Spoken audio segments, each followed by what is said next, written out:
The Wilderness Within You, the 18th day of Lent, the Saturday of week 3.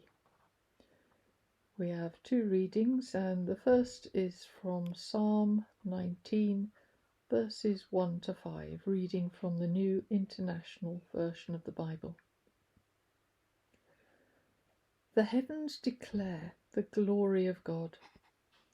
The skies proclaim the work of his hands.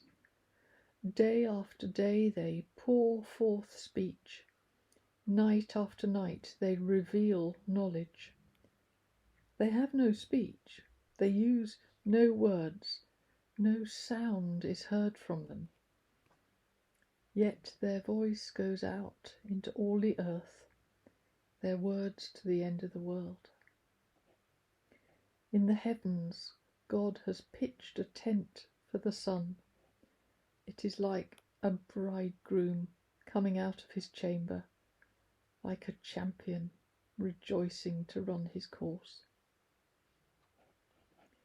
And from the book of Job, the 37th chapter, verses 4 to 12, again from the New International Version of the Bible.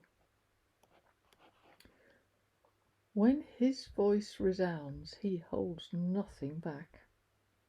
God's voice thunders in marvellous ways. He does great things beyond our understanding.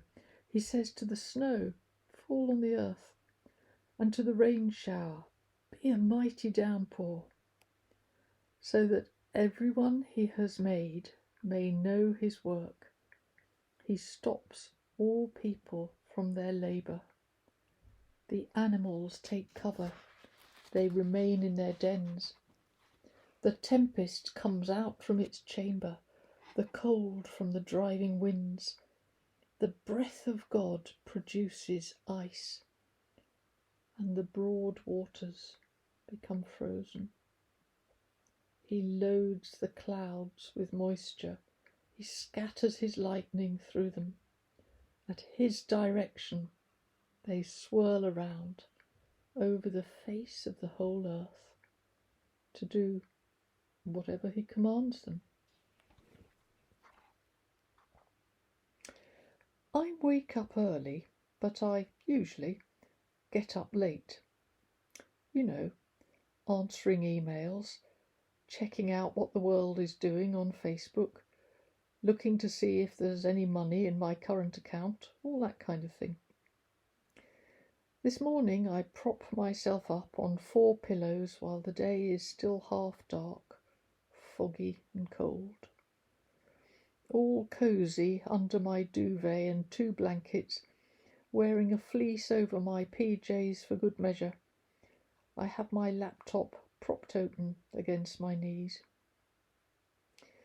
Last night on TV, I watched this fab film about wilderness survival techniques, how to spear fish with a penknife bound to a long stick with a length of twine, how to chisel out your own canoe from a tree trunk, and making a shelter from scratch with 3 branches and some bracken.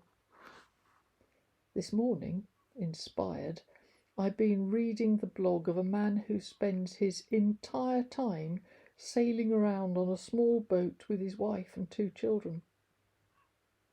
Amazing. Now I'm catching up on a film I've meant to get round to watching for ages, about a herbalist who wanders in the hills with her dogs, foraging for medicinal plants which have kept her and everyone she knows in tip-top condition for decades. You know, a resurrection body can be a very unnerving thing. One minute I'm entirely absorbed in the healing powers of rosemary. It's a wound herb, did you know? And the next, my attention is caught by a slight movement, and I look up to see him, sitting at the end of my bed, resting his chin in his hand, resting his elbow on his knee, watching me. It's you, I say. Hi. It's a beautiful day, he says. You could probably turn the light off. I glance up at the window. While I've had my mind on other things, the sun has risen, and it does indeed appear to be the most glorious day. I flick the light switch off, stop the video, close down everything I have running. Goodness, is that the time? And shut down my computer. I better get up, I say. This is a hint, as in, I need some privacy to get dressed. Could you push off for a minute? We could go for a walk by the gill, he says, or by the sea, or up in the Fire Hills. Can't, I reply. I'm sorry. That would have been fun, but I promised to meet my friend in Tunbridge Wells. We're going shopping. I better get a move on or I'll miss the train. But you're right, it is the most splendiferous day. Never mind. The train goes right through the countryside. I'll have a good view of the fields and the woods. Well, we could walk down to the station. I shake my head. Too late. If I get up right now, I can run for the bus and be in time for the 10:53. I'm so sorry. Another day? He isn't listening. He can't be listening. Wilderness, he says, is a state of mind and an adventure of the soul. Inside every human being, there are tracts of wilderness beyond imagining. But when he fixes me with his eyes like that, I get the feeling I'm meant to pay attention.